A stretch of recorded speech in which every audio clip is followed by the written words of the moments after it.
the Jews placed great emphasis on personal duty towards the success of one's household. All physical activity had purpose and was focused on a practical outcome. You did not exercise to have a muscular body or an athletic body. You performed physical labor, and the result was growth in stature. Jesus grew in stature. For the Greeks, physical labor was seen as degrading. It was something that was meant for slaves to do. But for the Jews, physical labor was something that was honorable. It was honorable to perform physical labor.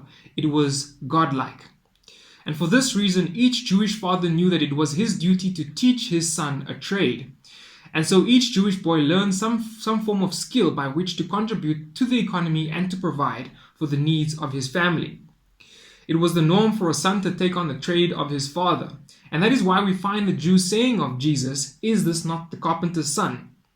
The implication, therefore, was that Jesus had taken on the trade of his earthly father, Joseph, a carpenter. Jesus contributed to the economy and to the economy of his household through carpentry, through manual physical labor. Jesus was industrious. He was diligent and hardworking, and it was thus that Jesus grew in stature. The greater portion of Jesus' life was spent in working at the carpenter's bench at his home in Nazareth. And this is a lesson for us. It teaches us to be hardworking and diligent. It teaches us to be industrious. It teaches us to be active, contributing members of society, of our families, and of the economy. It teaches us to work, as Solomon says, "Whatsoever your hand finds to do, do it with all your might."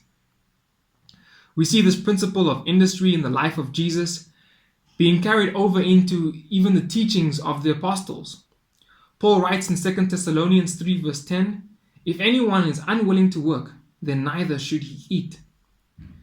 In Romans 12 verse 11, he encourages us to be not slothful in business.